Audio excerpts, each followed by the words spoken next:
Hi, buddy. Welcome back. I'm the Strategy Professor, and today we're going to be looking at the 8.7 patch notes. So you can find access to this Google Doc in the description, and I'll also have some timestamps for you as well. So if you don't have time to watch the whole thing, you can skip around and find your favorite parts. If you're new to the channel, I do patch notes for every single new patch. I do tier lists. I do top 5 champions. I have topical videos about things like how to lane better, how to macro better, how to micro better, talking about scaling, just all sorts of different content on the channel. So be sure to check it out. I have it nice and organized. This is the main page here in terms of topical tier list, guides, in-depth patch notes, coaching sessions that I do. If you'd like a coaching session, just $20. Just email me at thestrategyprofessor@gmail.com. We can set that up. I have individual champion guides. So if you just want to know all about Tarek support or all about Tom Kench support, or, you know, Lulu, whichever champion, I've probably got a guide for it, so be sure to check that out as well. Then I have individual playlists, so if you just want to watch a whole bunch of Soraka games, or Zyra games, or Rakan games, or whatever, then I've got you covered there as well. So be sure to check it out. We have a lot of great content on the channel. I also stream every night. Not always on Saturdays and Sundays, depending on, you know, if I'm hanging out with family and friends or whatever, but most of the time on Saturdays and Sundays, and then almost every night of the week unless I'm sick or something. Beginning at 9:30 Eastern Standard Time. So come join the fun. We have a wonderful, great, very friendly, welcoming community. It's a lot different from a lot of other streams out there. You know, we're a lot more, I don't know what you'd call it, adult, I guess, on the stream, or just a lot more friendly, I think would be a better way to put it. Okay, well, let's go ahead and get in here. All right, I'm going to make an entirely separate video about Irelia. I think the bottom line is I think her numbers are too high. I think she's too strong. I think her W mitigates too much damage. So I would just go ahead and ban her. I mean, I don't know. Like, she does have a fairly high skill cap. People may not be able to figure her out right away. But her numbers are just bonkers. She gets a lot of on-hit damage. The fact this resets not only on kills, but on people that get marked by your ult or by your E. That's way too much mobility, way too much damage.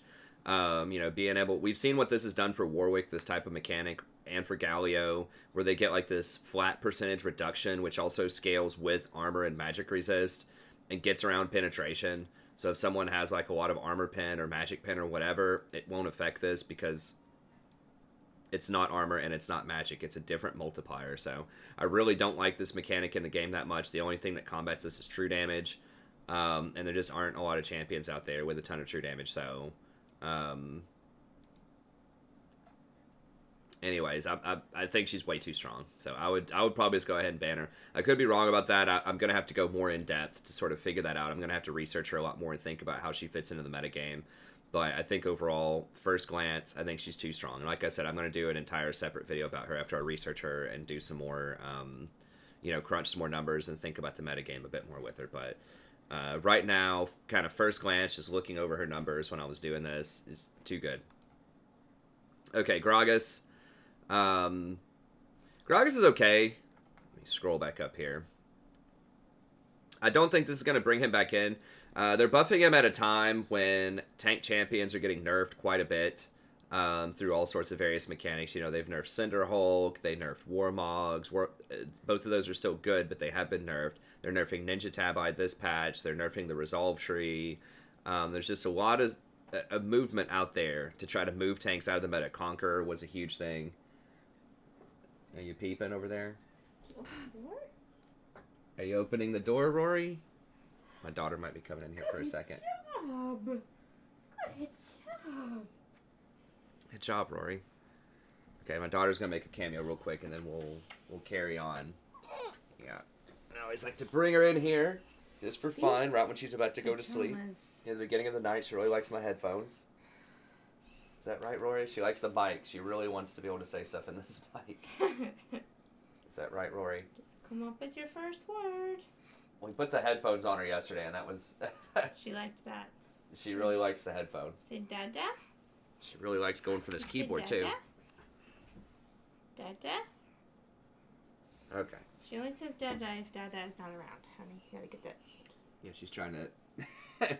she's trying to take the cord. Okay. Anyways, let's get back in here. Yeah, I don't think this is going to matter that much.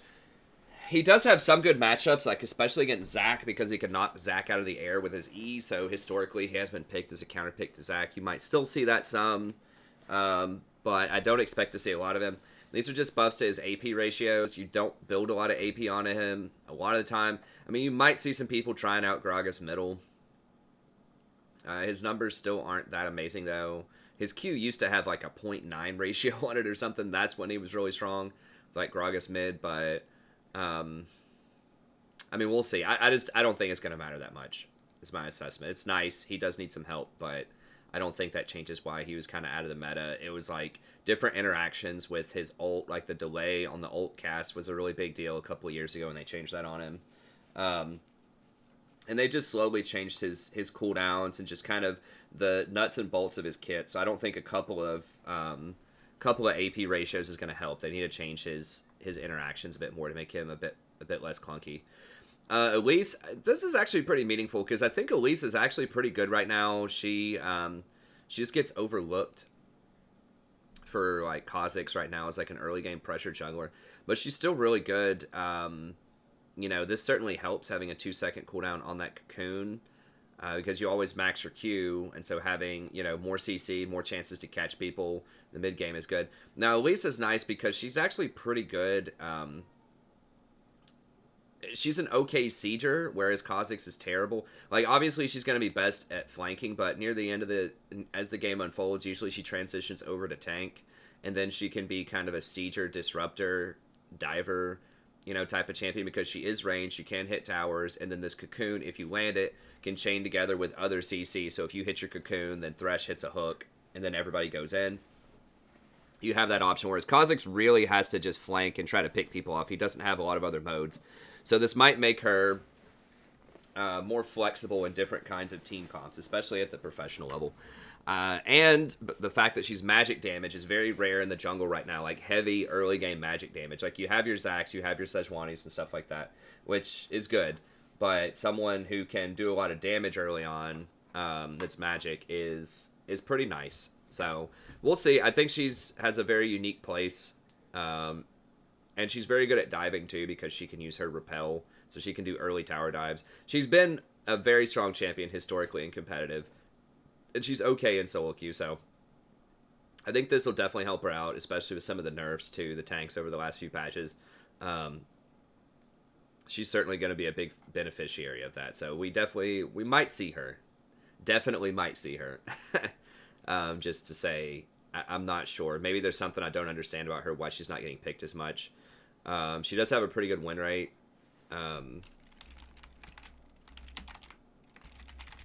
At sort of the top level right now. She's got like a 60 or a 50% win rate. She's not getting played a ton. But yeah, I mean, Electrocute's good on her. I think a lot of it's just the itemization's not amazing on her right now. Like, Cinderhulk is, or not Cinderhulk, Runic Echoes is okay. It's not amazing. Leandri's is alright, but that's a lot better for champions that want to stay in fights for a long time. There just aren't a lot of, like, burst items right now that would be good on her, and that's really what she wants to do is burst. So, I mean, she can go, like, I thought she used to go, like, Protobelt or something, but maybe that's incorrect. Okay, he went Protobelt on her, and that's a pretty good burst item, but she's alright. I don't think it'll make a huge difference, but she's okay. Hecarim, this probably won't make a big difference. Hecarim is very good if he's ahead because he needs a lot of items, but once he gets those items, then he is strong. He just has a very expensive build. He needs to go Cinderhulk, then Trinity, and then after Trinity, then he can start getting tank stuff. And of course, he has to get boots too. In theory, he should be good right now because the Predator rune is so good. So you would think that he would be somebody that's good, but he's kind of in this awkward space where he doesn't do enough damage early on to compete with someone like Kha'Zix or maybe even Rengar now, or even like a Lee Sin early. Like Lee Sin's just a steaming pile of trash late, but he's all right early on. So if he gets invaded, he can definitely get bullied out by a lot of different champions. Elise, Kha'Zix, Rengar, pretty much anything early on. But once he gets to level 6, he can start making some ganks. And then if he gets ahead, if he gets a couple of kills and gets some items, then he becomes pretty difficult to stop. It's just his build is so expensive that other champions tend to come online a bit earlier. Now, he has a really low pick rate, but high win rate, but this is over several weeks, so the data is really inconclusive. You know, you could go Righteous Glory on him, I guess, instead of Trinity. I don't know. I just feel like if you want to kind of run at him and do stuff, champ, like Olaf's better, or Skarner, Warwick. It's not that Hecarim is unplayable, it's just that other champions do kind of what he does, but better. Like Warwick, especially. It's just too strong. It just crowds him out of the meta. Okay, Ivern. They had been testing some other changes on Ivern, and they say that, and it might come back in the future, which is what they should do. And what they were going to do was lower the damage that he takes early when he uses his passive on camps. That would be amazing. That's exactly what he needs. Okay, because he's too vulnerable right now. Kind of like Hecarim. He just doesn't do anything early game. He does even less than Hecarim does early game. I mean, this guy just cannot ever win a fight unless he has Daisy with him. And another change they should make is make Daisy unsmiteable or something like that, or just give her like a lot of spell resistance or something. Like one of the big problems with Daisy is you get into a fight, if the jungler's there, they're just going to smite Daisy, and if you kill Daisy, then you lose so much of Ivern's damage and his utility, his crowd control, that it's difficult. You could give Daisy just a ton of health so that she can survive through smite, but then that makes her too overpowered if the jungler's not there, or if the jungler doesn't have smite, if they just use it on a camp or something. So I think smite makes it very difficult. Being able to smite Daisy makes it very difficult to balance Ivern, because he needs Daisy up. And the fact that she can get blown up so easily by a smart jungler is a problem. And then also just all of his numbers are just too low right now. He just doesn't do any damage. Or if you want to make him less dependent on Daisy, then you could buff, you know, a lot of his other numbers. But Ivern historically has been a problem because he gets enchanter items, which means that his build path is extremely cheap and synergizes extremely well, just like all of the enchanters do, which is why they're so strong right now. Lulu, Janna, and so on. I've talked about that several times in other videos. So that's why he's very difficult to balance. They just kind of put him in timeout for about a year or so here to try to figure out how to balance this guy. You know, they just need to make a decision. What do you want him to do? Do you want him to be an enchanter? Or do you want him to be kind of this CC machine, just tanky disruptor type of champion? They need to do something with him. Either give him more damage, give him more crowd control, or just fully commit to making him an enchanter and increase his shield values and things like that. So this isn't going to change. He's still going to get beaten up and bullied out most of the time. And Ivern's not very good in metas where enchanters are good, because you don't want multiple copies of, you know, Redemption on your team. You don't want multiple copies of Ardent Censer a lot of times on your team. So he's going to be getting a lot of the same items as enchanters, and a lot of times it's not good to have those in multiples. So you really want Ivern on a team that has either a tank or an AP support. And that's just not the meta right now. Almost everybody's running enchanters in every game bot lane for good reason. And so that means that Ivern, just because of meta considerations, is probably not going to be that great. Although, like we'll talk about later, AP supports might be making a comeback, especially at lower elos. So that would mean that Ivern could potentially be stronger, because then he'll have all that shield, the redemption, the Ardent Censer, all of that kind of support stuff. And then you'll have the damage from your support to help make up for that, if the support's running like Zyra or Brand or something. So this might be changing. We'll see. So he might find a space, but I still think that he has quite a few problems. Let me just look at him real quick. They have made some changes to him over the last couple of patches. I think they did. They gave him some more health on this, I believe. They were going to give him some more, but or were they just testing that? Yeah, on 724, yeah, they reduced this cost by a lot, so that actually did help quite a bit. 'Cause that's his big problem, is he's very susceptible early on. Okay, and they did give him a pretty big buff to the shield strength. Okay. I mean, maybe he's just not being played and people just haven't looked at him. Maybe he's better than I think he is right now, because they have buffed him. He needs like some help on these cooldowns, though. I mean, this does help where he doesn't get caught, which is really annoying when you're trying to go over walls. This does help you scout bushes. And I know LS saying that this doesn't matter, but it does, because 1,000 range free scouting with that Brushmaker is actually pretty important, because 1,000 is just about, I mean, that's out of range of a lot of skill shots from other junglers. It's going to make it a lot more difficult for them to catch you It makes you a lot safer. Because when you put this in a brush, it gives you vision of that brush for the duration of the bush. I'm pretty sure.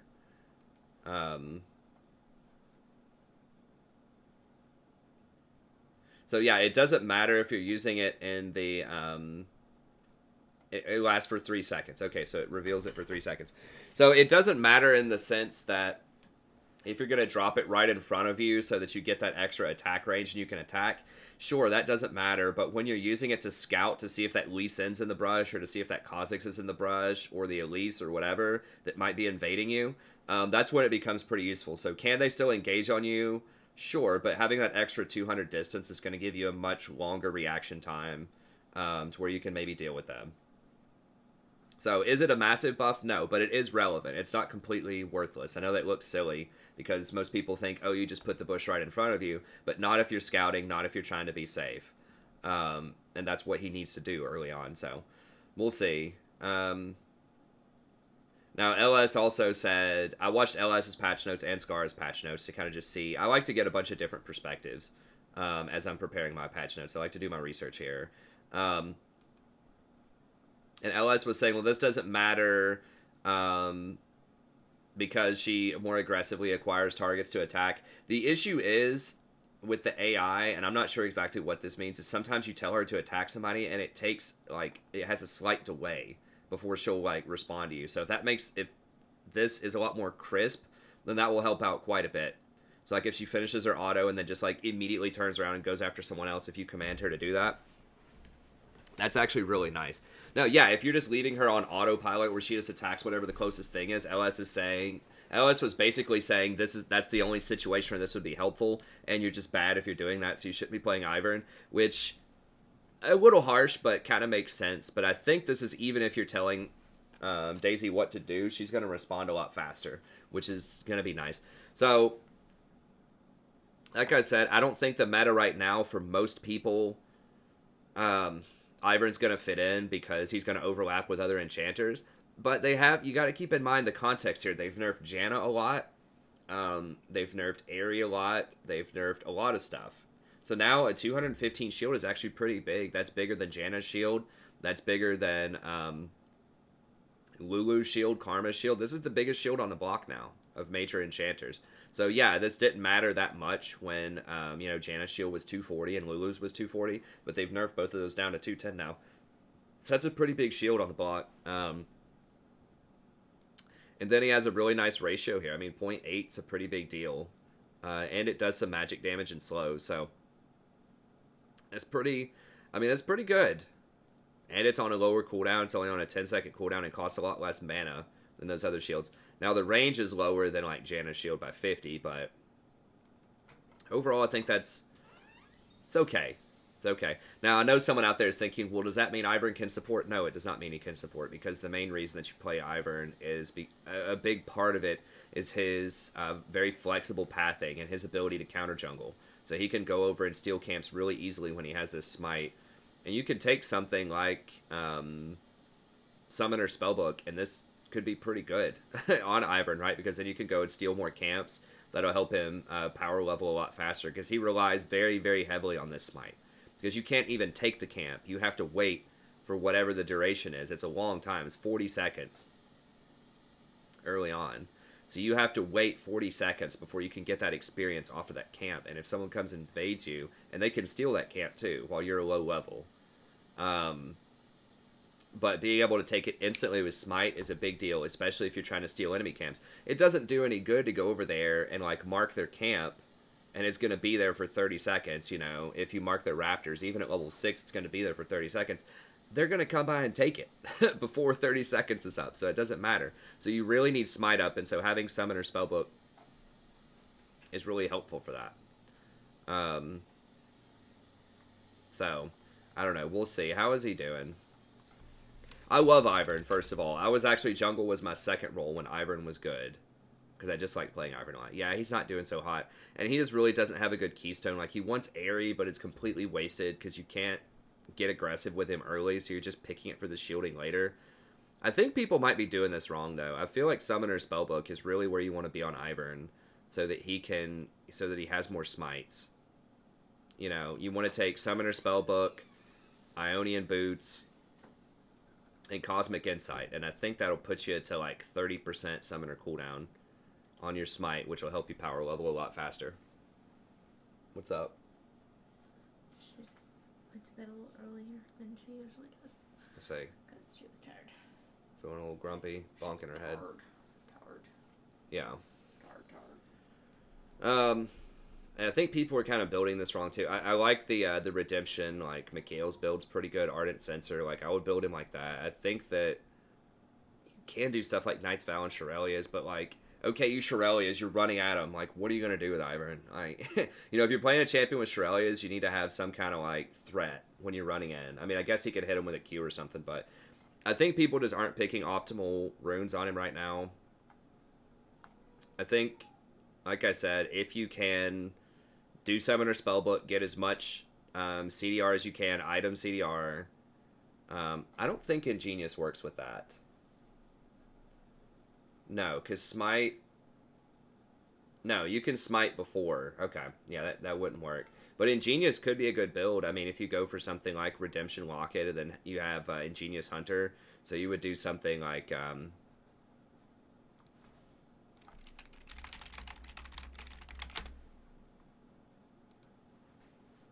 And just because pros aren't doing it, like, that doesn't mean that it can't be good. There's been a lot of things. Like, I was playing Malzahar support, like, a month before pros were playing it. I was pounding the table on having supports take heal and 80 carries take barrier for certain matchups for better early game power, and people didn't pick up on that for, like, 6 months. So, there are, you know, people out there with good ideas, you know, maybe me sometimes, but other, you know, content creators too, that just may not be picked up by pros. So pros a lot of times know what they're doing, but sometimes stuff just goes undiscovered for a little while, and then people figure it out. And that's the cool part about this game, is it's always evolving, it's always changing, because there are so many variables, and no one can completely solve it most of the time. So yeah, going unsealed for that, would be really nice. And then, so I'd give you 15, 20, and then I believe Ionian, I think that affects summoner cooldowns, right? Yeah, reduces summoner spell cooldowns. Yeah, so you can get it down to 30 seconds. And that's like I said, that's really what you need, so that you can counter jungle, steal, and power level. Because once he gets the levels, he's fine. He gets some more survivability. It's just that early game is trash, so... And, you know, he might be better at lower elos as well, because people are less likely to come in and invade him as much as they would in high elos and punish him.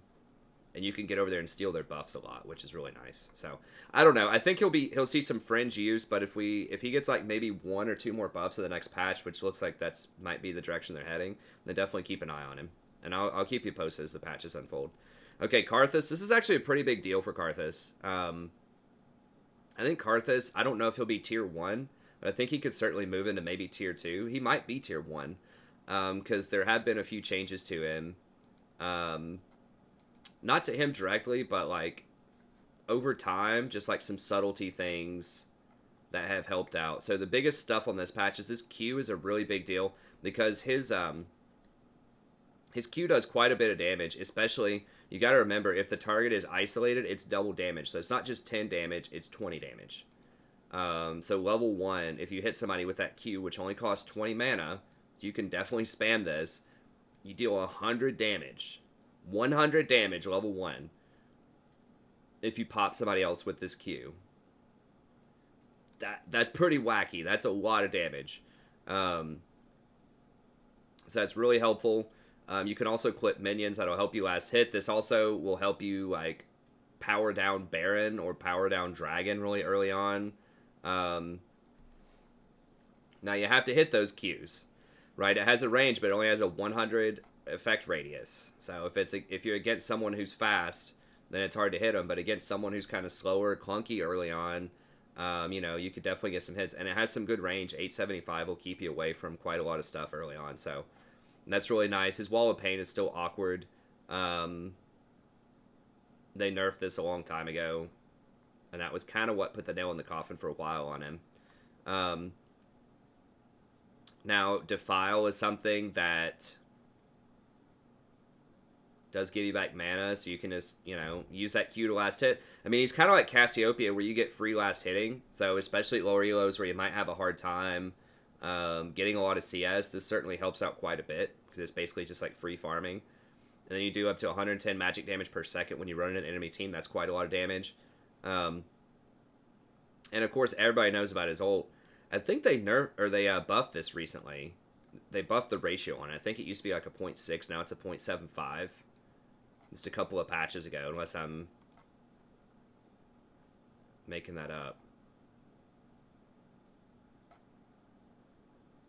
No, 724. Okay, so that was a few patches ago, but they did increase it recently. So here, there are a couple of things. So it does a lot more damage early. That if 10 damage is a big deal because it turns into 20 damage. That's 25% more damage. Don't forget that. It was 40, now it's 50. Think about that percentage-wise. That's 25% more damage early on. And Locket is a complete pile of trash now. There's going to be a lot less people running Locket, which is very, very good news for Karthus. That's another reason Karthus has fallen out of the meta, is because there are so many different answers to his ult now. Back in Season 1, and so, you know, if you ulted and somebody was low, they just died. But now you have Locket, you have Redemption, there's Maud Malmortius out there, Hexdrinker, Zhonya's. There are just so many different things that people can do to dodge your ult, potentially. But this takes one major piece off the table, which is Locket. So it's a lot less likely people are going to be running Locket now, and if they do want to run it, then it's going to be a lot less effective. So that is really, really good for his ult. So now it's going to do a lot more damage. He's a fantastic Tear of the Goddess user, because this is very cheap. Has a 1 second cooldown. You can spam this all day, every day, if you have a Tear of the Goddess. And so you can stack that up faster than almost anyone in the game. And as we know, Seraph's Embrace is extremely strong. They just nerfed the shield on it a couple of patches ago, but it's still really, really good. It's a fantastic bargain right now. They just buffed Death Cap. Death Cap is very, very good on Karthus, because he has an ability that's effectively going to hit everybody on the whole map most of the time, unless they have some kind of invulnerability. So I think that's really good. The fact that they have been nerfing tanks left, right, and center is very good, because that means people aren't going to be running as many tanks. And that's really good for Karthus, because he wants squishy champions. He wants the enemy team to have no tanks, all squishies, who aren't building any defenses. That is when he really starts taking off. And it looks like that's what's going to happen here. So all of this is really nice for Karthus. So I'm not sure. Now, he is still very vulnerable to assassins. You know, if they have something like maybe like a Zed in the middle, or if they have like a Fizz or something like that, it can be really tough on him. He's historically always been vulnerable to assassins. But he does offer a very good sustained damage champion in the vein of like a Cassiopeia, Riser, and Azir. He hasn't been nerfed lately. He's been buffed a couple of times. And he has that global influence, right? So we all know that if he gets low, bot, or if somebody gets low somewhere else on the map, bot lane, top lane, anywhere, he can pick him off and kill him. Now, something that is very helpful with Karthus as well, and this is something that nobody commented on that I saw, at least by nobody, I mean LS or Skara, who are very smart commenters. That's why I watch them. But this change over here to Presence of Mind, it refunds 10% of your ultimate cooldown whenever you get a takedown.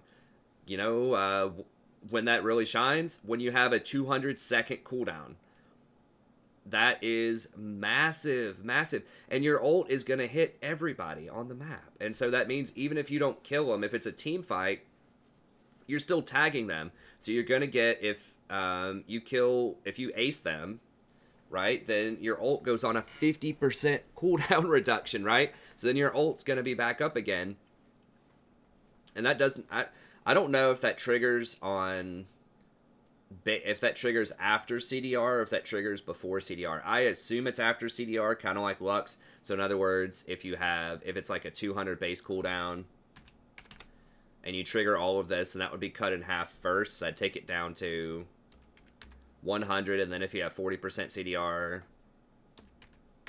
It'd take it down to 60 seconds. So I don't think it would, you know, knock off 90% if this was 50%, and then it gets reduced by an additional amount. So I imagine that's 10% of the remaining amount, or it might be 10% after cooldown reduction of the base amount. Anyways, I don't think you can get 90% cooldown reduction on it. That would be pretty overpowered, but you certainly can get, you know, a lot of reduction on it.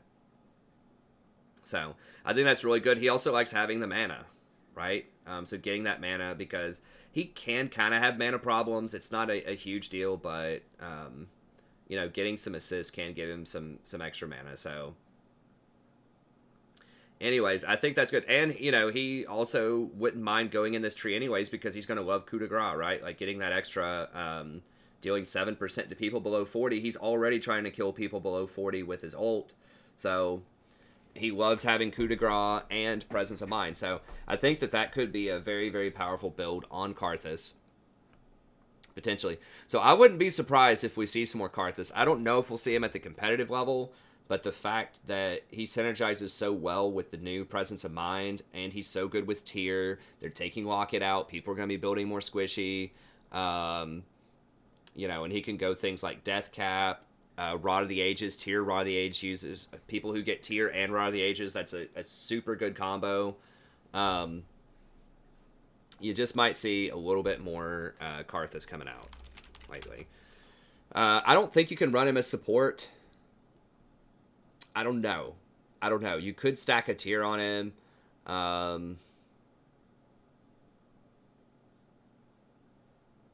It seems awkward. I don't know. Like, I'm thinking, like, if you had, like, Irelia's or something on him, you could, like, run into a fight with it. But I don't think so. I think he needs too much gold, too many items. Because his base numbers aren't really that high. He doesn't have, like, eye-popping damage, right? Although, I mean, 100 damage level 1 on something you can just spam forever with the new, like, the new Manaflow band. And if you get tier, I mean, that is a lot of harassment you can lay down. If you're really good at hitting these, I mean, that's so much damage.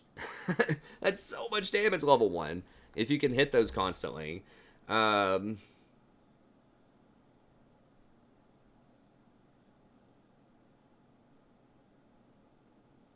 Okay, so they're slowed by a low amount. They lose 15% other magic resistance. Okay, so that's 15% spell pen, basically. Has a really long cooldown. I mean, Defile can be good for pushing waves, but you're not going to be able to get mana back with it, probably. I don't think he'll be a support. I don't think he does enough to be a support. But a mid laner certainly is on the table, for sure. Especially with that new presence of mind. So watch out. Karthus might be good. I mean, maybe he is tier 1 right now. Maybe he is. Who knows? But I think he'll probably stay tier 2. But certainly, like I said, the loss of Locket and this new presence of mind is potentially really, really good on him. Really good. So keep an eye on Karthus for sure.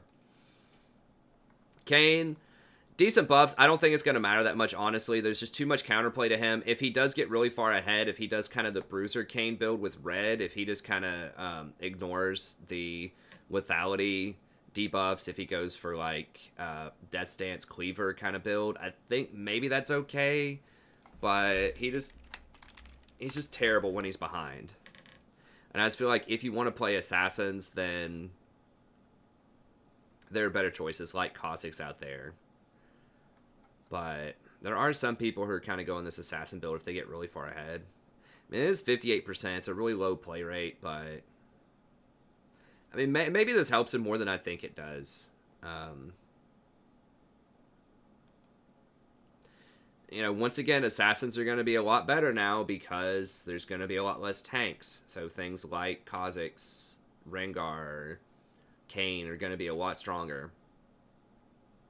I mean, I always play Enchanters, and so I feel like there's so much counterplay to him because I can just, you know, use Lulu, Janna, or whatever. Like, his ult is so telegraphed when it's going to do its damage, and you have so much time to react to it.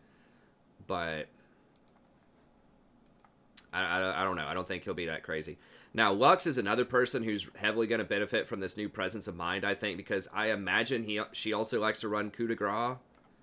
So people who have these kind of high-impact ults that would benefit very heavily from executing people. But she still has a lot of problems, as I mentioned. I think they're just better options. So she still is very easy to gank. She has no escapes, no gap closers. Her mana costs are really high early on, so she can't throw down that much harass with her E because it costs like a zillion mana early. She's very reliant on hitting skill shots if you're not constantly hitting your Qs. She can be a big problem. But you know, you've got her ultimate, which is a lot easier to trigger now. Right? Final Spark gives you much greater refund on kill. And now you can couple that with the new...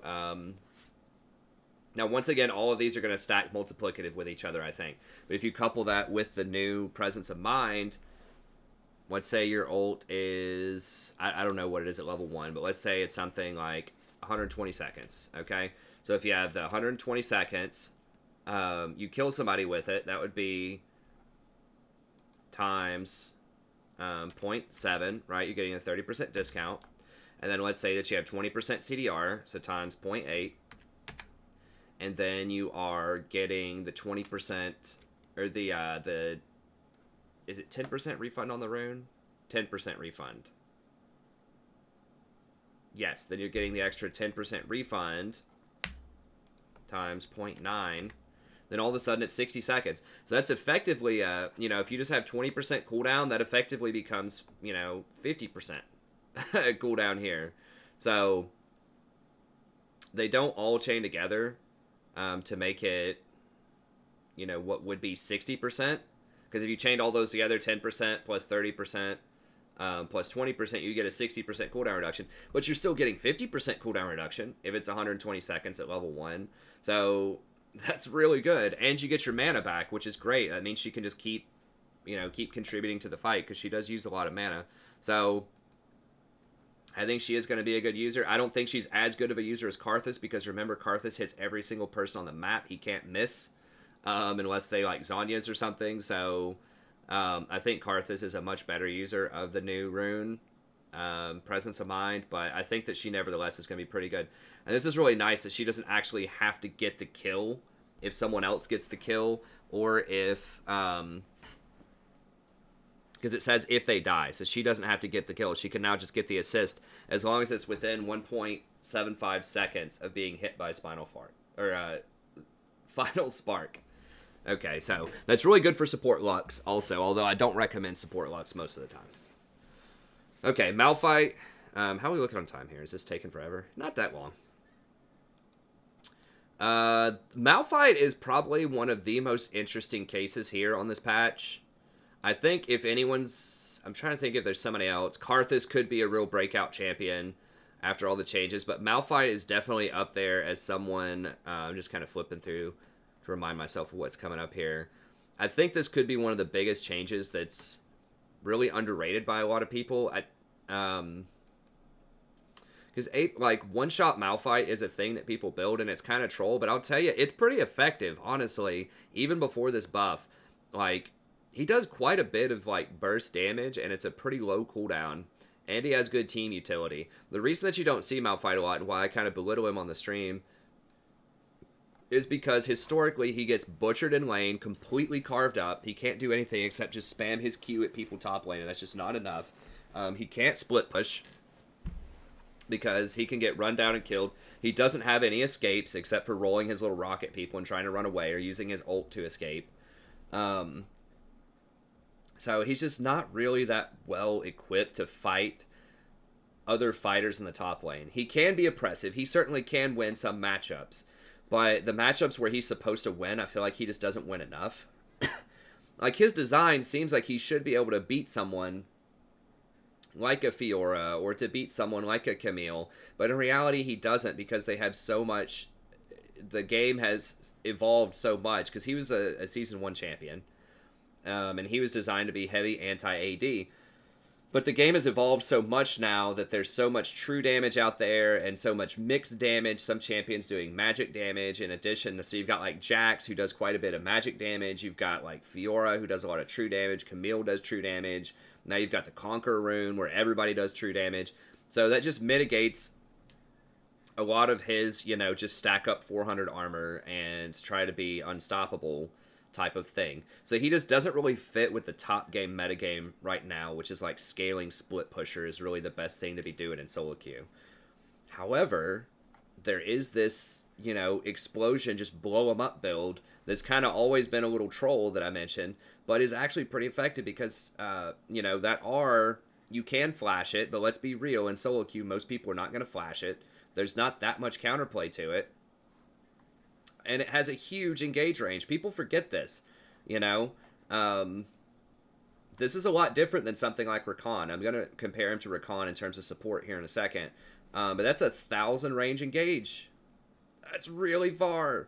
Rakan's ult is like 625 or something. So this is not quite double, but it's getting into double territory, right? It's like, 80% further or something. It does quite a bit of damage, and it knocks people up for 1.5 seconds. That is a long time. If you've forgotten how long that is, that's a really long time. And Alistar only knocks somebody up for 1 second. Rakan knocks somebody up for 1 second. 1.5 is old school. That's a really long time for a knockup. Because remember, knockups cannot be cleansed. You can't QSS a knockup. You can't Mikhail's a knockup. You are just going to be in the air for that amount of time. So it's an uncleansable, no counterplay once you get knocked up, unless you get eaten by Tom Kench or something. And he can't be stopped. So this is a very long engage range, and you can't stop him with normal stuff. Janna can't blow him back. Lulu can't ult somebody and cancel his knockup. Nobody stops him. The only way you can get away from that is if you kind of expect he's going to do it and you flash it. But flash is a 500 second cooldown, and this just got way lower. This is only 105 seconds at level 2. That's ridiculous. That's really good. And it has a 100% AP ratio. 100%. That is a massive AP ratio. And his other stuff does pretty, decent damage. I mean, this is a 270 on his Q with a 0.6. That's not bad. It's not great, but it's not bad. And then this has a low base. It's 200, but it has a 0.6 now. You still only have a 0.2. Keep that in mind. AP triples in value on this now. Triple the value of AP. And it has a 40% armor buff. So this number can get really big, and this is total armor. Total armor. This is not bonus armor. This is total armor. So he's just naturally, eventually going to have around 100 armor because he's a tank. And so that's a free 40 damage. This is effectively 240 damage for free. And then any extra armor. And he has something over here that gives him a lot of extra armor, which also fuels this. So yes, he does scale with armor, but he scales with AP now too. He also has really nice trading in this kit. If we look at this, it's 10 seconds and you get a free 10% of your max health every 10 seconds if you don't get injured. So, if you have 600 health, that's a 60 shield that comes up every 10 seconds. So if you think of that's basically, if you can just hang back in the lane for a little bit, that's basically 6 health per second regen. That's a lot of regen, effectively.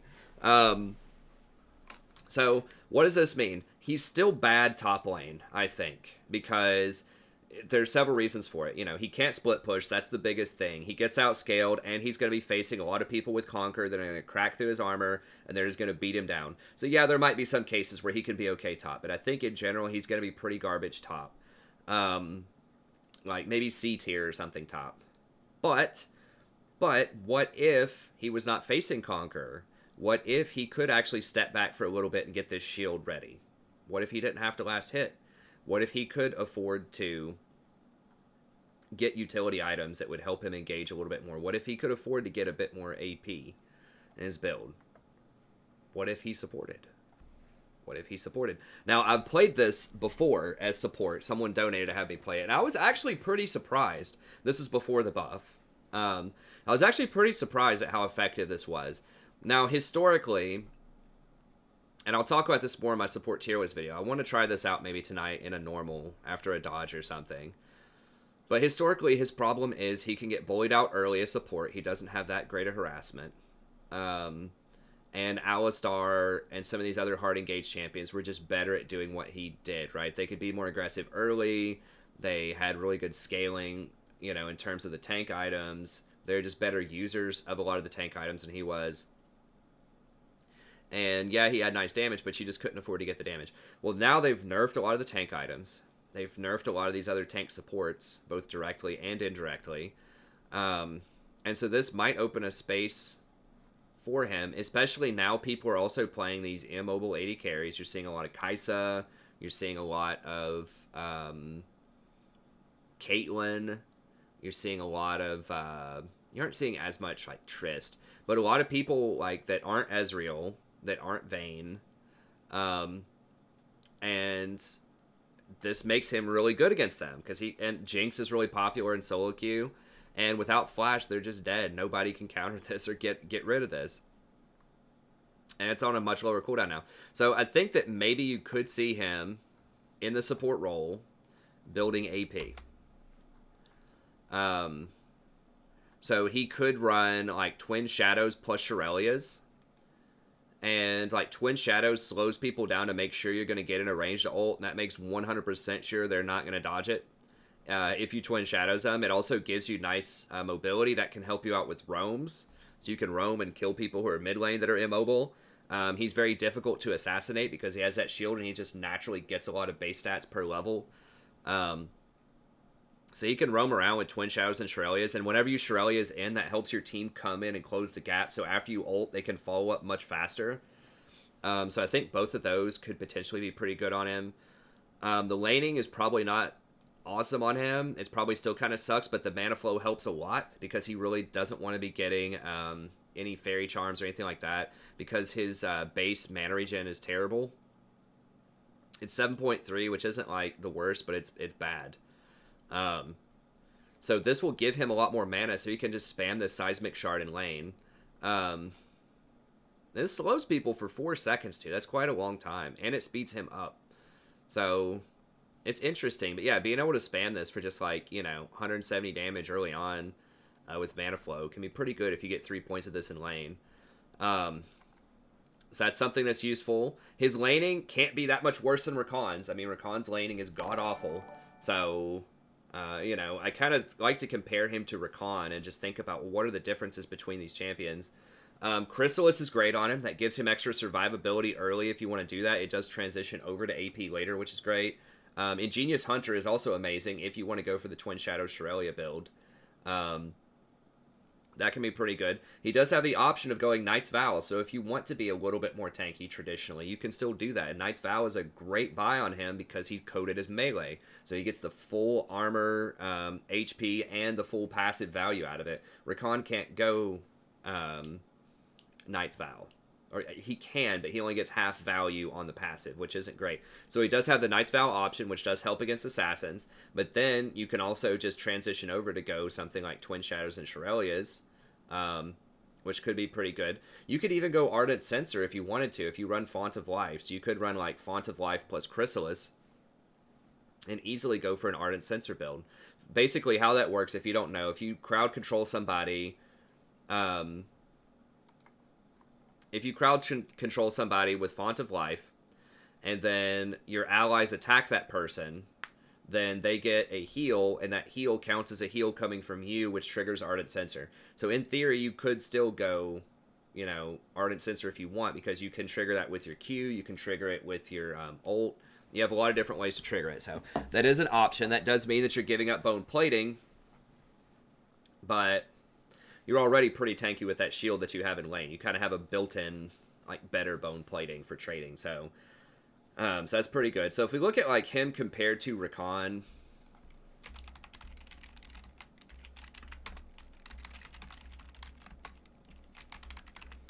also, keep in mind the radius on his ult is much, much wider than Rakan's. So the radius is 300. And I think Rakan's radius is, like... 200. They nerfed it a while ago by quite a bit. 150. So whenever you think of Rakan going in with his R plus W, in theory, sometimes you can hit 2 people, but it's a lot harder to do that because it's such a slender radius. Malphite is double that. So there's a really high probability if people are clumped up, you're going to knock a lot of people in the air. So you knock them up for basically twice the duration. His knockup is 1 second. Now, they are charmed at level 16 for a little bit more, but whatever. Most of the time, it's going to be 1 second. Knockup. It does a lot less damage. It has a lot less scaling on it. The cooldown is similar now after this buff to Malphite. It's a similar cooldown. It's not quite the same, but it's only a 5-second difference at level 11, and it's the exact same at level 80. It's unstoppable. That's a key thing, especially against something like a Caitlyn. You can run through her traps and knock people up with Malphite. You can't do that with Rakan, and that sucks. So keep that in mind. There's no way that people can counter this. They can do something like a Morgana Black Shield would probably be the most annoying thing they could do. But it's a lot more difficult to have counterplay to it than with Rakan. This shield is a little bit bigger than Malphite's shield. If you think with Malphite, if you're going to have... this is your max health, not bonus health, by the way, too. So, you might have like a 60 shield or something early in the game. Rakan's going to have... he'll get close to that number around level 3. But remember that this cooldown is much longer. It's a 40-second cooldown. Now, yes, it does go down to 34 seconds. But you have to hit people with auto attacks and abilities, and you just can't do that a lot in lane as Rakan. Maybe you hit them with some Qs every now and then, but your range is so small, you're not going to be able to go up to auto. So that means that Malphite's shield is going to be up much more often. All he has to do is hang out in the back, so whenever you Seismic Shard, you just back up, you wait the 8 seconds on Seismic Shard, and then maybe just a couple of extra seconds, and you get your shield back. So you have really clearly defined trading patterns here. Now, Rakan's shield does scale a lot harder on AP, but the Q is much easier to hit on Malphite. You just actually walk up and press Q on them. It's a shorter range, but it's guaranteed to hit them. Okay, so yeah, you're probably going to get hit back. It only has a 625 range. The mana cost is higher. Manaflow ban does help with that a little bit.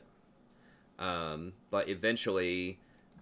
you're going to be doing similar damage. Now, usually you don't even level up your Q. You can in lane with Rakan, but Malphite, it makes more sense to get a few points in this in lane. That's going to be a lot better, later on in the game to have a couple of points into this. And this applies extra utility. It applies a really nice slow for 4 seconds. I mean, slowing somebody by 20% for 4 seconds is pretty significant. It also speeds you up. So that's pretty nice.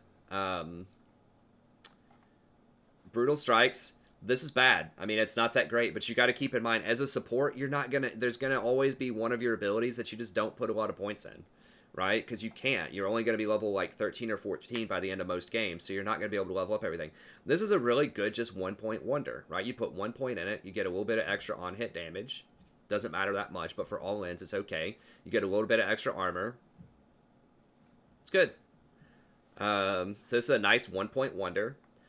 This Ground Slam is really good. Crippling is massive, especially with all of these attack speed champions out there. It doesn't work on Master Yi when he's Highlandering. I looked that up. I don't think it does. That might be a mistake. Let me look up Master Yi. I know Master Yi, it doesn't apply normal slows to him, but I didn't know that it made him immune to cripples. Let me see. Oh, it does make him immune to cripples. Okay, so you can't slow his attack speed. So that's frustrating. But anyone else who wants to attack a lot, he does slow that down. So this just crushes things like Jax. It crushes things like Yasuo. All of those are very popular, especially Jax. This murders Jax. So yeah, having that extra, 50% cripple is a really, really, really good... thing there. So and just if you want to know how cripples work too, they apply to the base attack speed.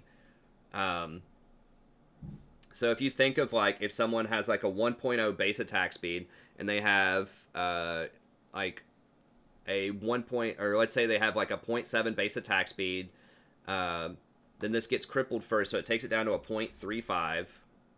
Okay, and this is much stronger than people think it is, because like attack speed scales off of your base, and they do not cancel each other out.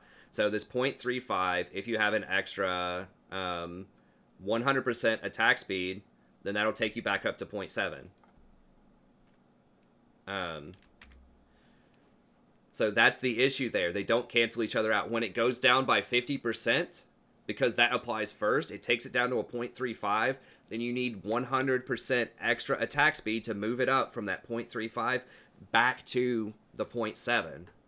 So that means that this is like twice as powerful as most attack speed steroids because it affects the base. It does not cancel out normal attack speed. It talks about all of this on the normal Wikia. That's why you don't see this stat that often in the game, because it's been very overpowered historically.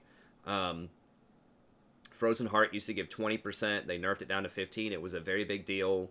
I think Randuin's Cold Steel might still give like a 10%, but they have nerfed this stat a lot on everything in the game except for Malphite. Malphite still has a 50% cripple. So that means that even if they land, even if the AD carry lands after, you know, this 1.5 second engage, they're going to be crippled for 3 seconds, and they're going to lose the fight.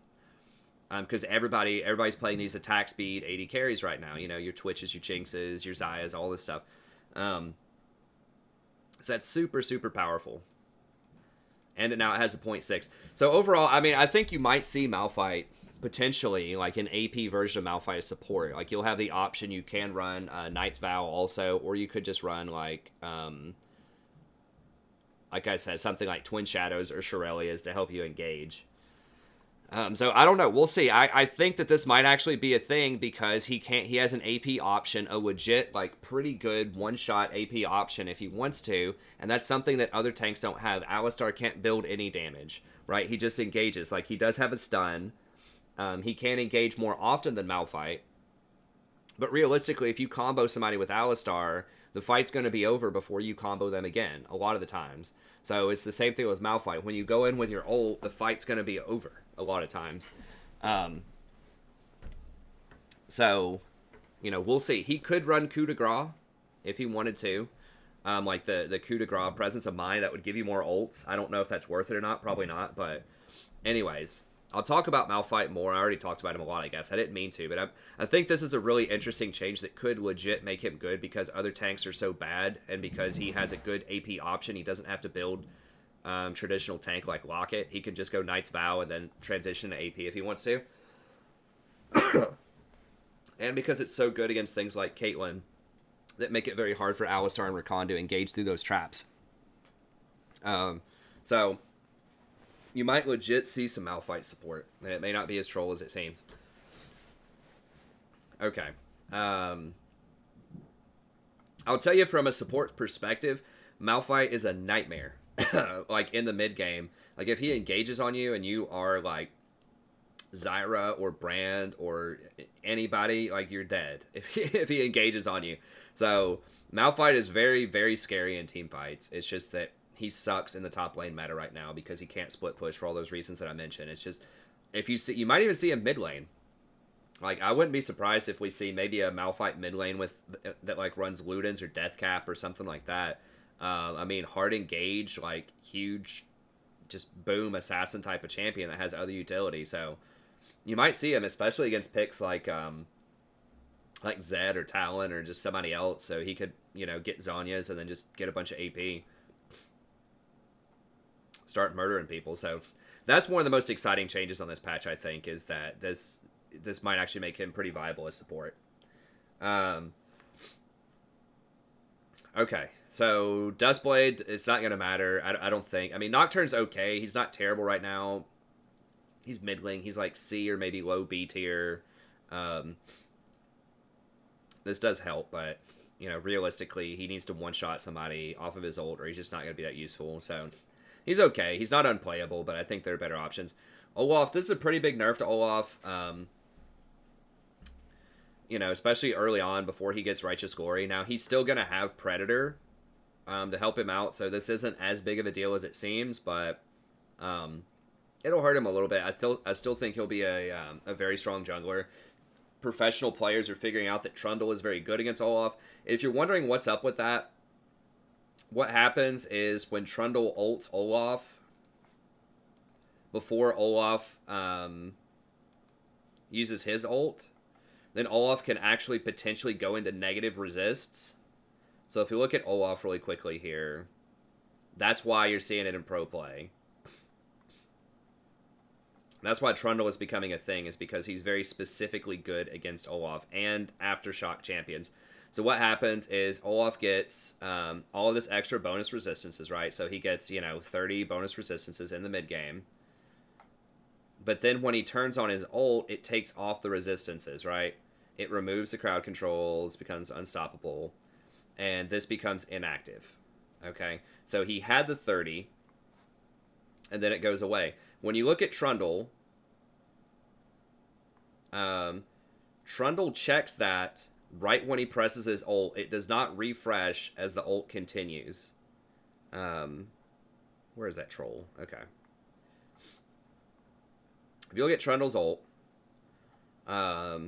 stealing 40% of their armor and magic resist. So what happens is it steals 40% of that 30. So let's say that, let's just say he has 100 armor, 100 magic resist, and this is of their total armor and magic resist, not bonus. So let's say that they go to, let's say he has 130. So he has 100 base, and then off of his Ragnarok passive, he goes to 130 times 0.6. Or let me see, times 0.4, so 130. So he's going to steal 52 armor and magic resist for 4 seconds. Over the next 4 seconds. Okay. So then when he uses the Ragnarok, then he goes down to 100 instead of 130 resists. He's still going to steal 52, even though that should only, like, if he presses it after Olaf ults, then it would only steal 40. But because he did it before Olaf ults, he gets that extra 12 steal. This also applies with Aftershock, which is particularly disgusting. So if we look at Aftershock and how this works, and this is why it's such a good pick against Zac as well, or any of these other Aftershock people.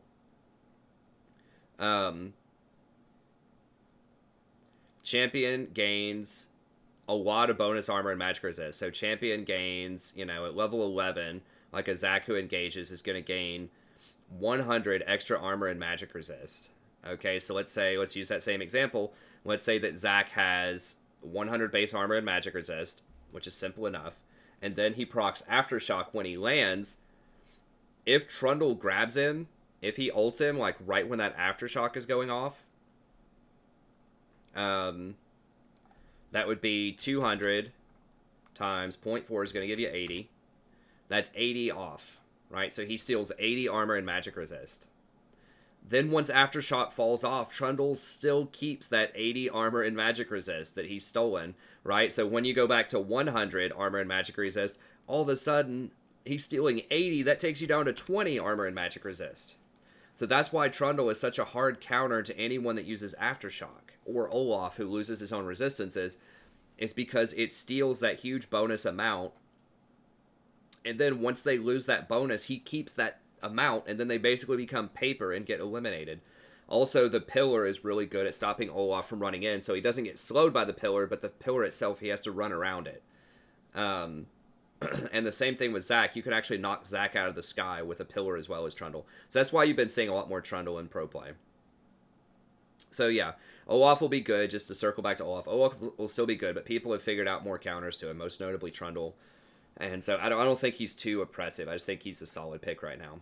Rengar's another champion who can be pretty strong right now. He's still primarily for one tricks. I don't know. I mean, this extra 3 AD is pretty nice. I still think he's going to be bad unless it's a specialist. But, I mean, you might see him now that people are playing a lot less tanks. He's going to be relevant for much longer in the game. And so he can still, even if he's not super far ahead, he can still pick off a squishy enchanter or an AD carry or like a squishy fighter top lane who's out of position. So the fact that there are a lot less tanks running around means that he's still going to be relevant even if he doesn't get super far ahead early. Because, if you looked at him like a couple of months ago, a big problem was it's like, okay, well, if he doesn't close the game before 25 minutes, he's just never killing Sejuani or Zac or Cho'Gath or Scion or whatever. He's just never going to kill him. But now, you know, that's changing because the meta's changing. So he's really good at picking off squishies, which, you know, you would suspect him to be as an assassin. This definitely helps. Keep an eye on him. We might see him a little bit more.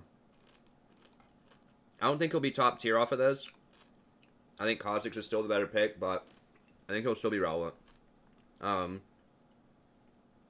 This is a massive buff to Rumble in lane. I mean, 40 extra damage at level 1 is a big deal. But they nerfed Rumble a while ago to where his Flame Spitter is a 10-second cooldown now. I think it used to be a 6-second cooldown. He's still very easy to gank. And AP champions just get busted up by fighters top lane now. Like Fiora, Camille, the new Irelia, Renekton. All of these people have much better itemization options against Rumble than he has against them. They can just buy something like a Hex Drinker, and the lane's pretty much over once they get Hex Drinker against Rumble. He just can't apply enough pressure to cut through that Hex Drinker. And he can't buy anything against them. I mean, what are you going to do? You're going to start buying some armor against, Fiora? You're going to start buying some armor against Camille? You don't have any answer to that, especially with Conquer. When they're running Conquer, even if you buy armor, they're going to cut through it. So he just doesn't have any good items to sort of match up in the top lane against those champions. He just has to keep buying damage, whereas they can buy like one really cheap resistance item that still also gives them damage, and then they can just carry on their way with even more damage. And that's if they're behind. If they're ahead, they can still just keep buying damage, and they'll outscale him anyways. And he can't split push that well because he can't 1v1 anybody late game. So he's okay. It's just not the right meta for him. He's really good in like a double AP team fight meta, but right now we're really in kind of a split pusher sort of meta in solo queue, so he's alright. Pretty big nerf to Sejuani. The health growth is a big deal. I mean, by level 10, she's going to have 70 less health, which definitely matters, especially when you're getting things like Cinderhulk and Warmogs. The stun duration is a huge deal in the mid game. Now, instead of a 2-second stun, which is like an eternity, it's only 1.4. It's a really big nerf. So I think that she's still viable. She's not like garbage tier, but I think that she's kind of middling now. If you need a tank, she can do it in a jungle. She'll still be one of the better tanks, but I think you're going to be seeing a lot more damage junglers because now, you know, they'll have a much easier time of killing her. So this is really just mostly a buff to things like Shaco and Kha'Zix in the jungle. Speaking of which, Shaco is getting a nerf. He's way overpowered, so for Shaco mains, I mean, most people can't play him correctly, but, you know, people who put the time in to learn all of his little tricks, this is really good news for them that he got buffed last patch. They're scaling it back. He still has the really high base damage, and he still has a pretty respectable ratio of 0.4 on it now. This shouldn't matter because, like, what this means is basically if he hits you out of invisibility, it's still going to do the damage. It's just if he doesn't catch up with you and he breaks invisibility, so he's trying to run you down and then he turns, he becomes visible, and then he takes an extra second to run up to you before he can auto-attack you, then he won't get the bonus. So he has to hit you out of invisibility, basically, or just, like, right after he pops out, if it wears off, for him to get that buff, so. Excuse me, I still think he'll be really good. So yeah, this is a nerf to him, but Ninja Tabi is also getting nerfed, Locket's getting nerfed, Sejuani's getting nerfed, so all this other tank stuff is also getting nerfed, and so, I think that he'll, I think that it evens it out a lot of times. So this will take away some of his edge against other assassins, but since he's mostly countered by tanks, then he'll still be good. And he overkills people a lot too, especially in the late game, so. Is it a nerf? Yes. Is he still good? Yes. Okay, Swain. This guy needs to get freaking wrecked. Like, he is way too strong. He was really good like 2 or 3 patches ago. Like, when he was reworked, I was talking about how he was good, and I was running the numbers on him. Now they've given him like 3 or 4 patches of buffs. People just didn't know how to play or itemize him. They're just buying the wrong stuff. Now they've figured it out for the most part, and he's way too strong. So yeah, I mean, lowering the cooldown early, that's useful. It still is 2.5 seconds late game. That's way too low of a cooldown. So yeah, this will hurt him, like, his early oppression a little bit, but you're not really picking him for early oppression. You know, he's never like a super great laner. It's okay. Like his problem is once he gets to level 6 and in the mid game, once he finishes stacking his Rod of the Ages, he just becomes unkillable and he just murders everybody. So he's still going to be really good. This makes him a bit more exploitable early, but who are you going to play to exploit him early? You know, a lot of the best champions aren't that great early on right now in this meta. If we're thinking about like Anivia, Fizz, Cassiopeia, a lot of people aren't going to be able to exploit that early on. So it's just not really an early game bully meta in the mid lane, at least not as I understand it. You know, most people are just kind of farming up, getting their tiers and their Rod of the Ages going, you know, for the mid game, a lot of the best champions. And so he's like, whatever, sure, I'll do that too. So I don't think these nerfs are really going to matter that much. Like, yeah, like if you can abuse him levels 1 to 5, sure, but he'll survive. He'll be all right. He'll take teleport. You know, if he takes a couple of bad trades, he can just teleport back to lane with his tier or his catalyst or whatever, and it'll be fine.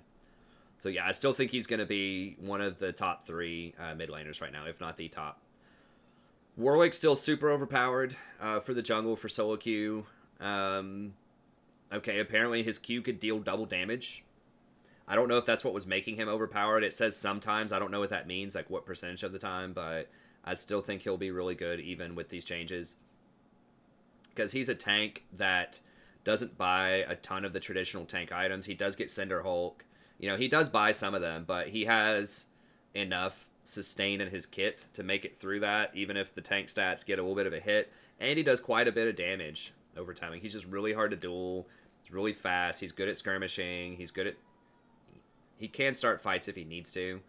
Has really good clear, really good objective control. He's just great. He'll still be good.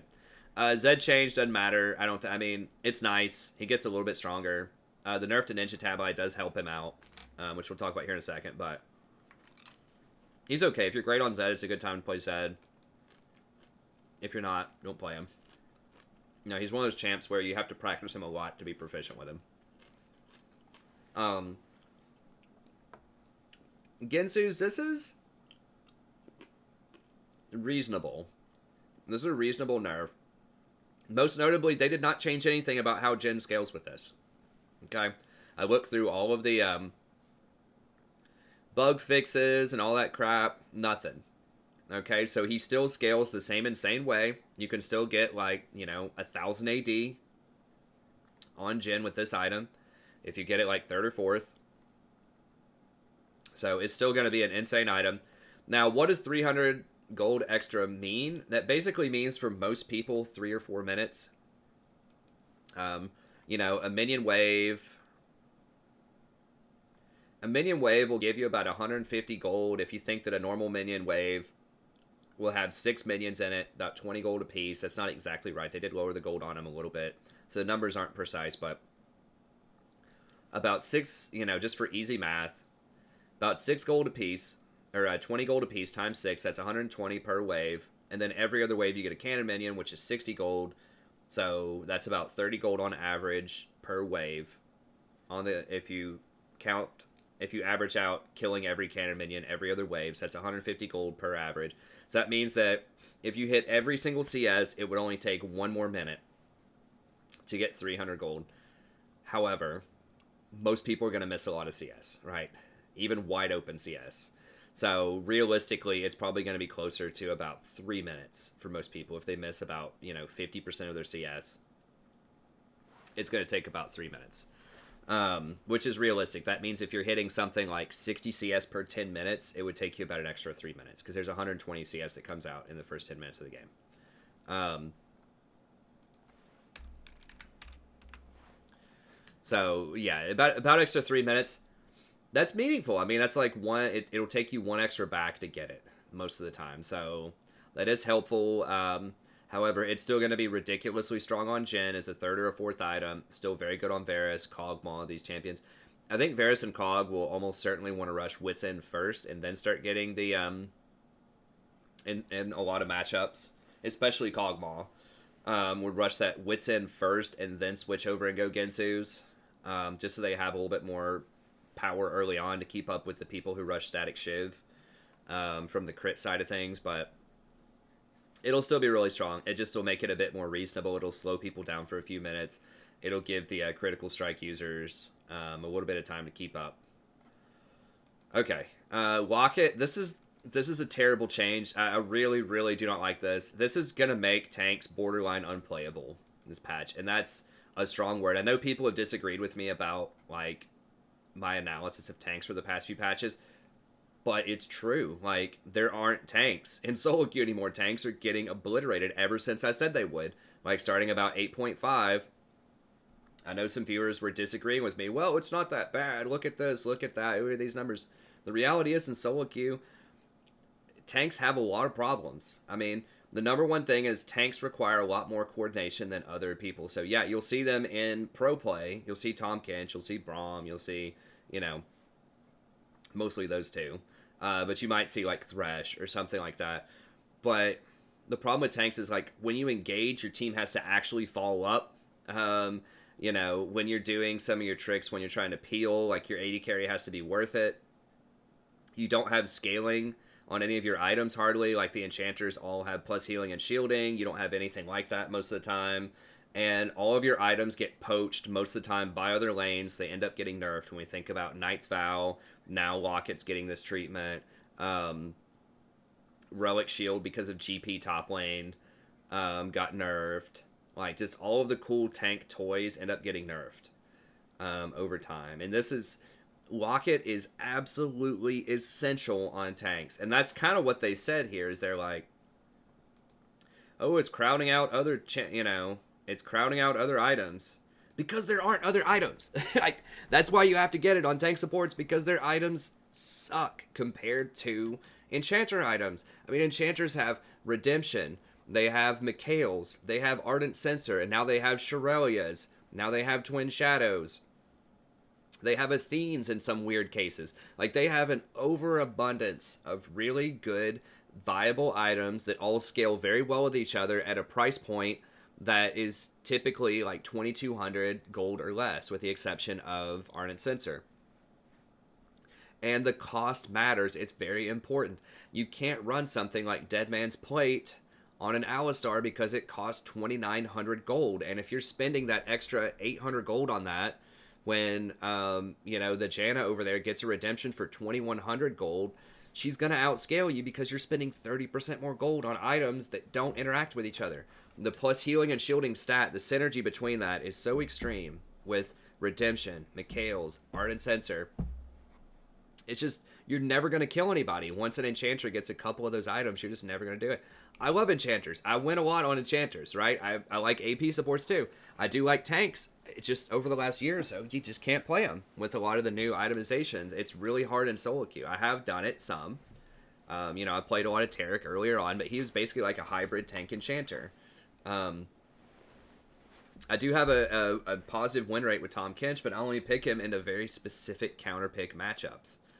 But this nerf to Locket is absolutely atrocious. I mean, at level 11, when you would usually get Locket, so, you get your tier 2 boots, you get your tier 3 gold item, because you have to get 10% CDR on tanks. Coin users get the 10% CDR at tier 2. Frostfang users get the 10% at tier 2. 10% CDR, very, very important on supports, because they have really... it's just crucial that they have their cooldowns, because they're usually the people that are peeling for high priority targets. So CDR is more important on supports than almost anybody else in the game. And because a lot of times they have the core, like, either buffs or like crowd control abilities. So yeah, anyway, so you have to get those two items. They just nerfed the crap out of Eye of the Aspect last patch, taking away 150 HP from it. And now, once you get this at level 11, you're dealing 95 less shield. You're talking about going from 280 to 195 on the shield base. That's ridiculous. And you're increasing the cooldown by 30%. Like 33%, right? It's going from a 90-second cooldown to a 120-second cooldown. That's massive. So you're reducing the shield by, you know, whatever that number is. You're reducing the shield by 31%, basically 30%. You're increasing the cooldown by 30%, and you're decreasing the scaling late game by an additional 16%. Why 3 nerfs on one patch? Is it really that oppressive? Is it really that oppressive? A lot of the tanks weren't even rushing this. They were getting it like second or third item. It's already so undercosted. Or like it's so overvalued. Like the base stats on this item are trash. They're like 70% base stats. You're already paying just an astronomical amount for that active. Hey, look at that. It's 76% gold efficient. It has no health on it. It has no CDR on it. It has no movement speed buff on it. These base stats are garbage on this item. This is why you can't rush it, because you have to have some kind of health first to make it worth it. And now the bonus health just got nerfed a lot. So that's not going to matter, you know, right when you get it. But later on, if the game draws out and you get to level 16 or something, that's a big deal. Because at level 11, I think it's like 22%. It used to be 22% of your bonus health at that point. Now it's 20, so that, you know, doesn't matter that much. But, like, once it goes on, once you get to level 16 or so, it's bad. So, this is just terrible. And the reason they're nerfing this is not just because tank supports get it. It's because things like Zac get it. Sejuani gets it. All sorts of people get this. And they increase the penalty by a lot. So if there are multiple Locket shields, now they only get 25% of the benefit instead of 50%. And the lockout time on that is 20 seconds. So now if you accidentally double shield, if someone else has a Locket, then the second one does virtually nothing. So yeah, this is just huge, huge, huge nerf for tanks. Massive buff for AP champions.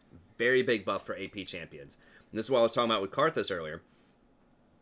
This thing makes it very difficult for someone like Karthus, Brand, Zyra, all these champions to kill people in the mid game because that shield is so big. Well, now very few people are going to get this item, and if they do get it, it's going to be trash.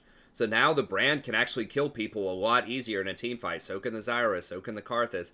So these like area of effect team comps, team fights are going to be way stronger. This also hurts enchanters' ability to deal with AP champs too, because now you can't just go Redemption, Locket, boom, Brand never kills anybody anymore.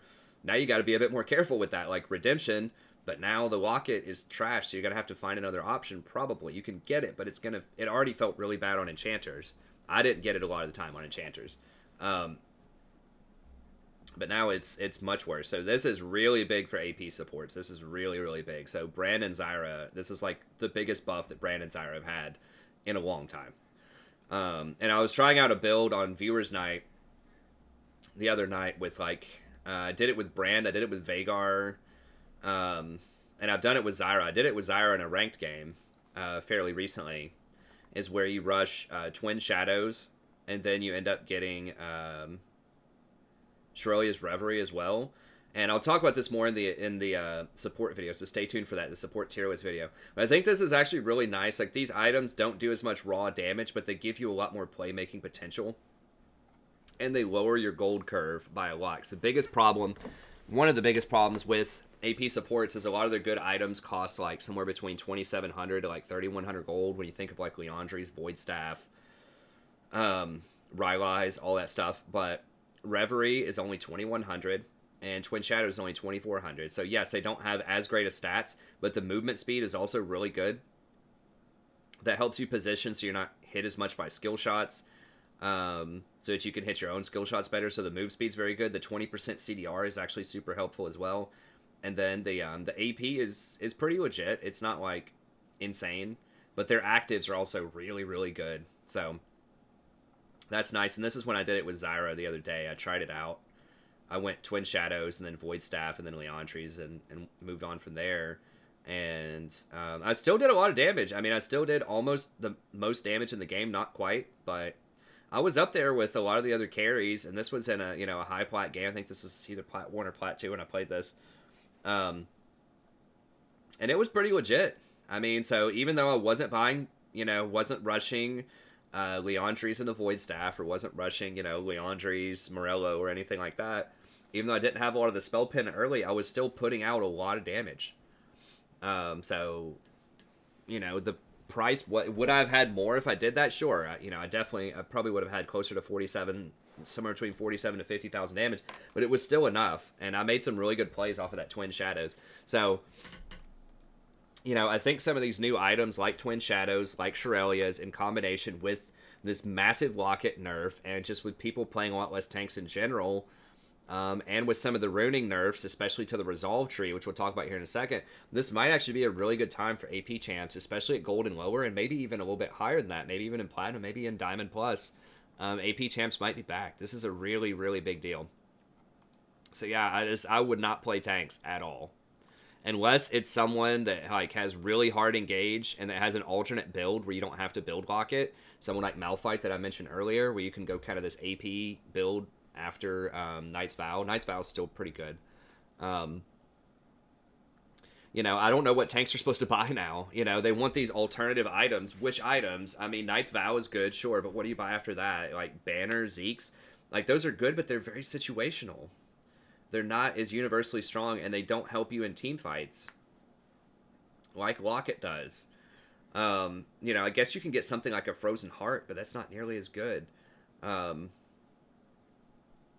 It's okay. This is definitely going to make team fight comps a lot stronger now, though. A lot stronger. So team fight, double AoE, double AP. You're going to see a lot of that now. You might even see that in pro play. You're going to see a lot more of these AoE team fight comps because Locket doesn't shut them out as hard as it used to. So that might mean there will be less split pushers. I don't know. I mean, this is very good for Rumble also. So maybe this helps Rumble propel back into the spotlight, the professional spotlight, because now you could do something like, Rumble plus Azir or something like that and have just like this super hardcore, team fight comp. But I don't know. We'll see. Okay, Ninja Tabi, another punch in the face to tank. So this is like the 1-1-2 combo, and there's a 3 and a 4 hit down here as well to tanks. This is like the death of support tanks, this patch. So Ninja Tabi, huge nerf, knocked off 10 armor. They did give you 2% auto attack block. Just for comparison on the mat there, if you have 50 armor, that extra 10 armor that you're missing here would have given you 4% mitigation and the 2% auto attack block. Now keep in mind that's only on autos. That does not apply to abilities. So this is really good news for champions that do a lot of damage on their abilities, not just their autos. So like Jhin with his ult, with his W, with his dancing grenade, his Q. This is really good for champions like Zed, Kha'Zix, just these other champs that do a lot of burst damage from things other than just auto attacks. I think Kha'Zix's Q is not an auto reset. I think it's its own thing. It might be. I don't think so, though. But anyways, things that do Misfortune ult, stuff like that, got a huge buff on this because those aren't auto attacks. But yeah, even if you're just comparing it to just a normal auto attack, at 50 base armor, it would have mitigated 4%. At 100 base armor, it would have mitigated 2.4%. So this only really starts to get more valuable or even up to where it was. Like, it only breaks even at, like, higher than 100 armor. So if someone, I didn't do the math higher than that, but if someone did, like, 150 or something, they had 150 base armor, then it might start to even out around 2%. Now, keep in mind, this 2% block does affect things that do magic attack modifier damage that's not on hit. So like Fizz, for example, Fizz's W. And there are some other examples out there that I didn't hunt down. So it doesn't affect, the 2% block does not affect things like Trinity Force. It does not affect auto attack resets like Jax's W. There's a lot of stuff that it does not affect, okay, on hit stuff that it does not affect.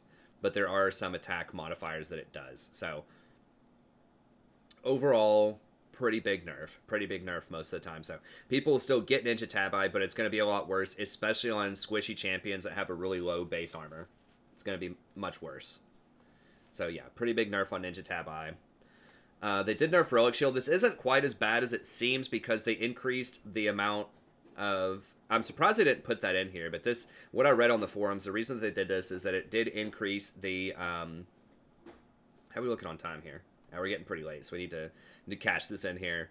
But it did, the cannons are worth 60 gold now. And so, you know, you're going to be getting that extra 20 gold, I believe. Is it 20 or 30 gold per minute? So they lowered this from 3 to 1 per 10 seconds. So that would be, you know, you're losing 30 gold per minute. And then cannon, I've got it right down here. Oh, it's only 15 extra gold. I thought it was closer to 20 or 30 extra gold. Wow. So you're losing 3 on caster minions. So that's like 9 gold and 1 here each. That's like 12 gold. So you're losing 12 gold per wave. And you're getting 15. So you're losing up to a maximum of 24 gold per wave off of this. And you're getting up to 15. Wow. Wow, that's actually really big. What? I didn't even think about that. I thought it was basically evening out. No, it's not. So this is every wave you're losing 9, you're losing 12 per wave. So that's 24 gold per minute that you're losing, and you're only getting 15 of that back. So you're losing a potential of 9 gold per wave if you have perfect CS. I guess that's not a huge, so that's only 90 gold per 10 minutes. So it's not a massive deal. But for this, it actually is kind of a big deal, because you can only get a maximum of 15 gold per wave, and at this point, it's only, you're losing 3 gold per 10, so you're losing 30, and you could gain a maximum of 15. That's actually pretty significant. It's over 10 minutes, that's 150 gold that you're losing. Okay, so that's actually, that's actually way worse than I thought it was. Okay, so it's only plus 15 gold. Okay. I guess I just glanced over that. Didn't look at that as closely as I should. Because they changed that. On the PvE, I thought it was going to be more valuable than that. Okay. So yeah, it's massive. So even if you do get the cannon minion every single time, you're still losing 15 gold. And don't forget, these are worth less too. So now, every time you last hit one of these minions, you're also losing an additional 1 gold over what you used to with those stacks. So if you're using three stacks per 30 seconds, so you're losing, or no, you get 1 stack per 30. It's not that much more, you know. It's that passive gold, though. That's a lot. It's 3 gold per 10. No, is that...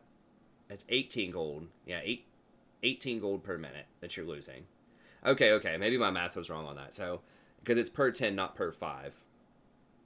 So that's 3 gold every 10 seconds. That's 18 per minute that you're losing. And you could gain the 15 per minute off of that. So you're losing like 3. If you get the cannon every single time, you're losing 3 gold per minute. And then you're losing an extra like...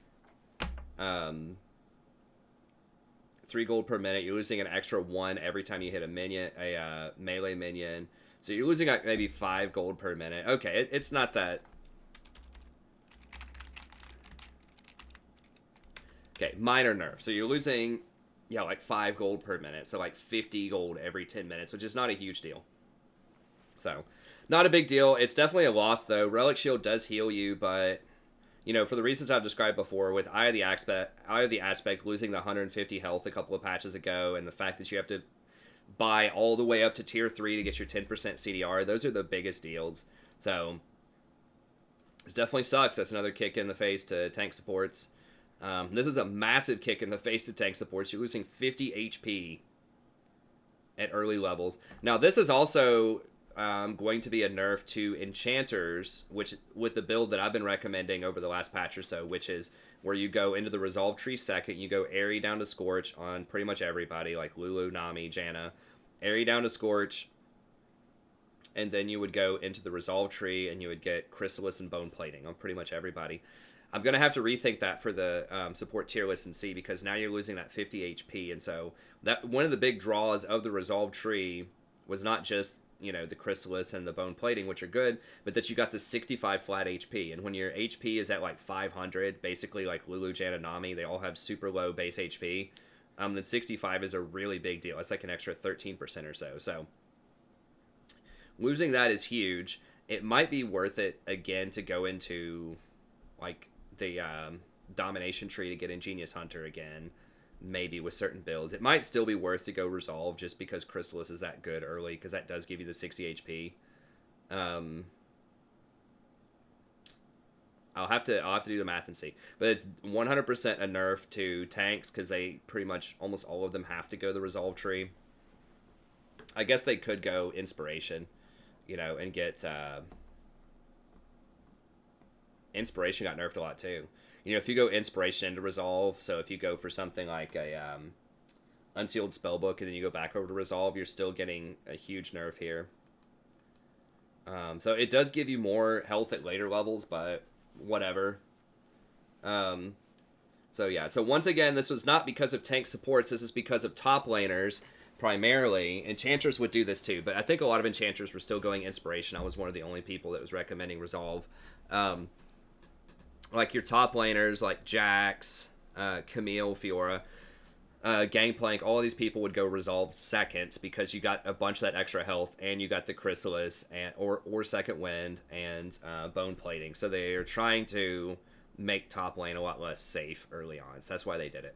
So another huge nerf to tanks and a little bit to enchanters, but enchanters have more options than tanks. Yeah, Manaflow ban. This is a pretty huge buff. This is another thing that's going to help out champions like Brand or other AP supports that don't primarily want to get... they don't want to get Fairy Charms because they don't have really high base mana regen, and because they don't build that into any items. If you're trying to get something like Twin Shadows early, or you're trying to get Leandries early with a more traditional build or something like that, none of those are going to have Fairy Charms. But they want mana because, champions like Brand, he has a hard time with mana early, and so unless you get a Water Dragon, it can be tough. Sometimes I've even tried buying a tier on Brand before. It felt really good in lane, but it was really bad later because you're just too far behind on your build. But, a champion like Brand, primarily why... what holds him back a lot are his mana costs are really high, and you just can't mitigate that in any reasonable way with the items that you want to get. So this helps a ton. So what they changed is now if you hit enemy champions with spells, once every 15 seconds, you just get flat mana that you get to keep the whole time. So this would take you 150 seconds to proc this if you hit someone every 15 seconds on the dot, which is 2.5 minutes. So realistically, 3 or 4 minutes into the game. So maybe your first or second back, you'll have this completed. 250 mana is a 350 gold value. That is really, really good for a minor rune. That's really high amount of gold value.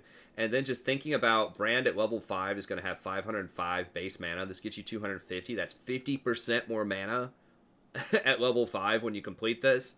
That gives you 755 mana total. If you're missing like 400, if you have 300 remaining, so you're like a little bit less than half of your mana bar, you have 455 missing, you now get an extra 1% of your missing mana every 5 seconds. MP5. So that gives you 4.55 mana per 5, which is huge. A Fairy Charm on an Enchanter who has 12 mana per 5, so like Asona, Janna, Nami, those type of champs, that's worth 125 gold. That's what a Fairy Charm gives, 25% more mana regen, and that is 4 mana per 5. So that means this total value, this very rough estimation, is about 140 gold value. It's a little bit more than a Fairy Charm. So you combine these together, you get a grand total of 490 gold value. And this only gets better as the game goes on, and you end up getting more mana per level.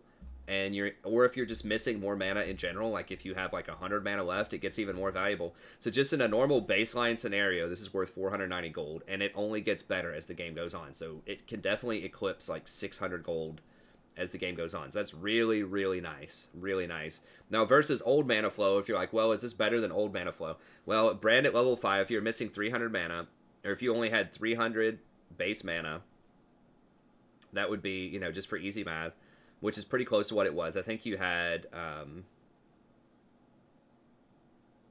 No. If you have 505... I did it precisely. If you have 505 base at level 5, which is what you have as brand...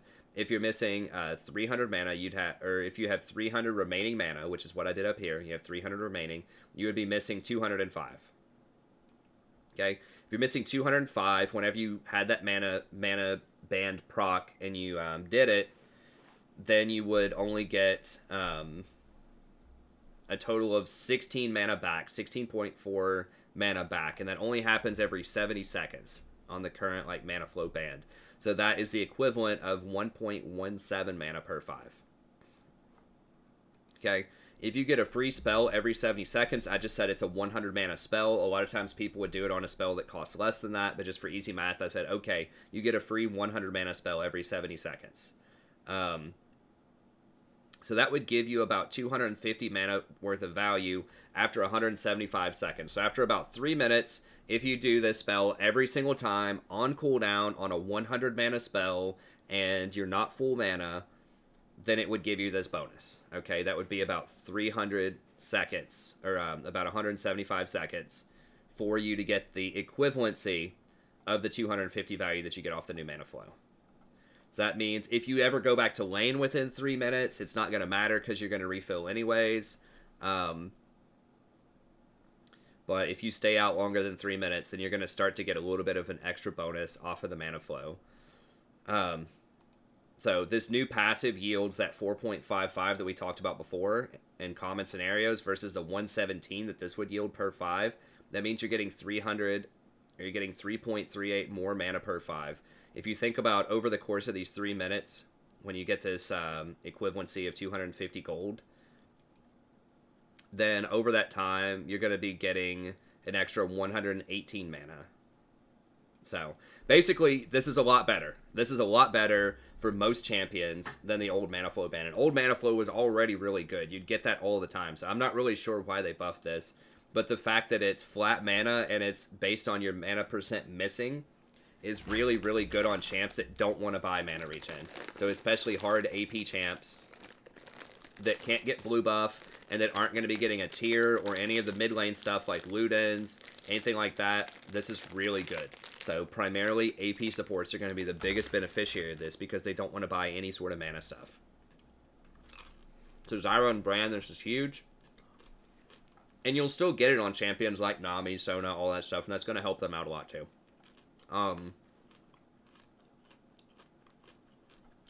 Now, Presence of Mind, I talked about before. This is a really interesting change. A lot of people are thinking why they do this. This is garbage. The old one was only used in very, very specific cases, like primarily Kassadin and Cassiopeia. Maybe Rise. You know, there were some people who could go all in every single time they hit a level, like level 2, 3, 4, they could go. That doesn't matter in most ELOs. Most people are not that aggressive. They're not going to time it. They're not going to make maximum use of that.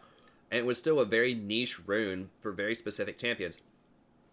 Kassadin's still going to be okay without that. I mean, he was the biggest abuser of it, but you still don't ever see that guy hardly. It's not going to matter that much. We'll still be okay. Cassiopeia is already really strong. She doesn't need that. It's fine. Now, keep in mind that they changed this to say takedowns. Okay, so anytime you get a takedown, that is a kill or an assist. Then you get 10% of your ultimate cooldown back, and you get a 20% restore on your mana. So we talked about this with Karthus already, early on the patch. I think that's a really, really big buff for Karthus. But there's some other champions that would really like this too. This is going to be best on champions that can do something else in the resolve, or in the precision tree. So the best other thing to do in precision is going to be coup de grace. That's the only thing that like non-keystone, AD carry champions are going to want. Do I not have... Oh, here we go. So you can't take a keystone if it's a secondary. It competes with Triumph, so you can't get this plus Triumph. So really, you have to find something else in one of these that's useful. Lifesteal is not going to be useful. Tenacity, Alacrity, all of these are going to be pretty bad on most people who would want Presence of Mind. With the exception of maybe Azir wouldn't mind going something like Presence of Mind, Alacrity. So that pretty much leaves us with Last Stand, Cut Down, and Coup de Grace. These are both awful. You pretty much never want to get these. But Coup de Grace is still pretty good. It's, 7% extra damage on targets below 40% health. So, in other words, you wouldn't want to do Presence of Mind on someone like, Janna or Lulu or those types of champs. Although they would like the mana, they would like the ultimate cooldown. That would be really sweet. They're just not really going to be able to use Coup de Grace because they're not doing a lot of damage to champions. So it pretty much leaves us with AP supports who would like Coup de Grace. And they would like Presence of Mind.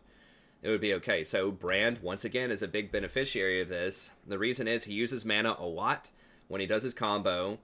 He would love to have 10% cooldown on his ult. It's a very high impact ult. It doesn't have a long cooldown to begin with, but the fact that you're going to hit like a lot of people in fights with this means you're going to be getting, usually in a lot of team fights, if you get multiple kills, you're going to be getting 20 or 30% cooldown on your ult. That's a pretty high impact ult. Zyro would also like this a lot because she's going to be tagging a lot of people. She doesn't have as much mana problems, but 10% cooldown on the ult, pretty good deal. So I'm not sure if this would be better than getting something like Eyeball Collection and Ingenious Hunter, which is what I get right now on Brand and Zyra. But it's certainly something that is worth considering because you have the damage and you have more ults. Ingenious is really good if you're going to go for the Twin Shadows and the Shirelia's build that I talked about. So, I don't know. I'd have to think about it. But this is certainly an option now. It's going to be a lot better. It's going to be worth considering for a lot of champions. Like I said, Karthus is amazing with it. Malphite might really like this. There are several champions that like the AP support Malphite type of thing because he has a really high impact ult. So we'll see. I think this is a really good change. I think this makes it really intriguing. It's interesting for, AP or assassin type of champions. I mean, heck, you might even see someone like, I don't know if someone like Rengar would do this, but, I think the best case would be for someone who is going to be able to hit multiple targets. Lux would love this. Someone who's going to hit multiple targets so they can get, so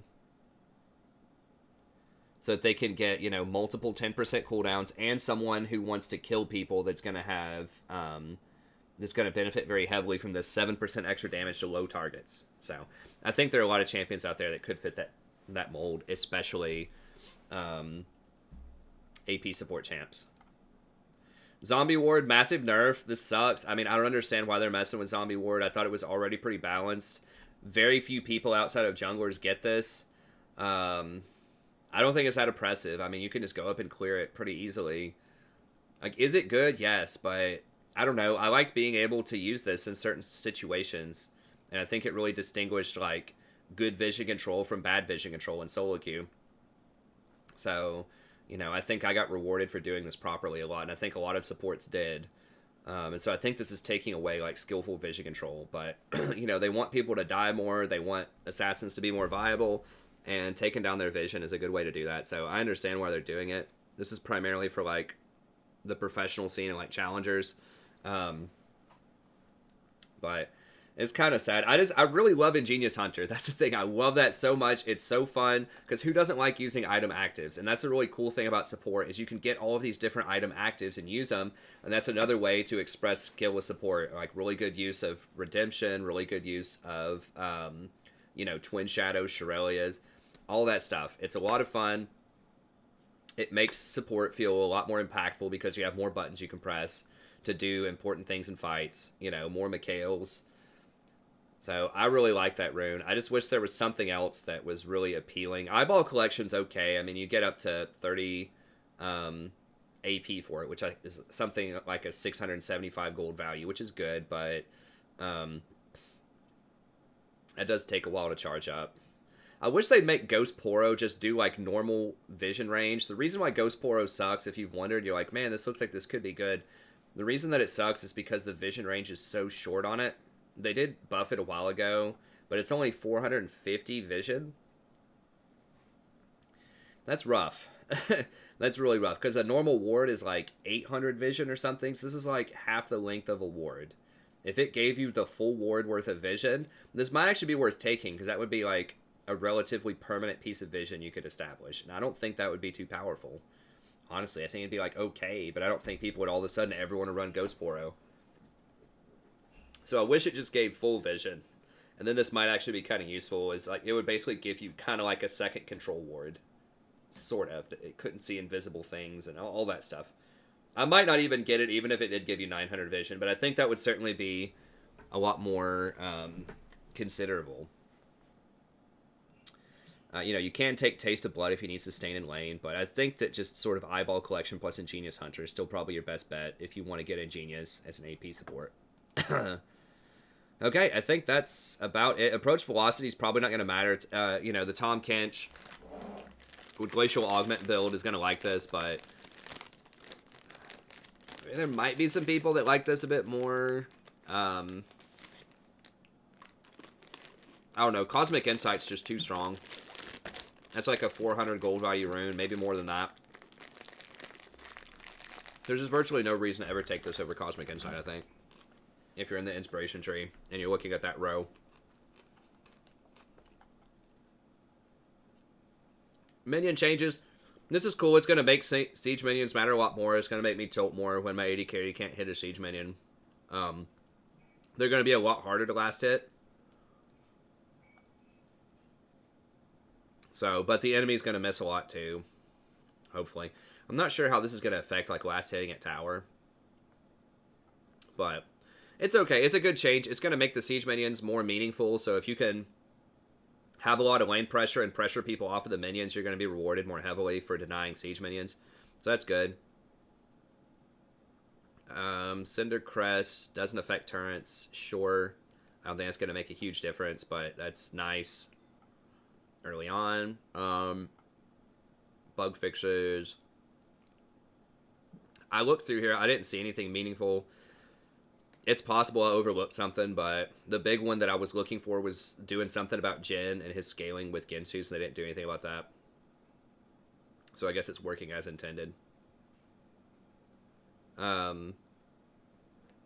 Anyways. Okay, well that's going to be it. Thank you very much. So yeah, the biggest things here, just to kind of recap, I think Irelia is probably going to be overpowered. I'm going to have a separate video about her. Elise, more respectable. Karthus, potentially really, really good. Maybe moving into the top tier class. Certainly, I think this moves him at least into the bottom of the tier 2 class at a minimum. Changes are really, really good for him for the reasons I described. Lux definitely gets a little bit of love. Still has some problems. Malphite is the huge wild card. I think that this guy could definitely make a splash potentially as support or as a mid laner. I'm going to have to try him out. I think those were kind of the big ones. Swain, still really good. Nice nerf.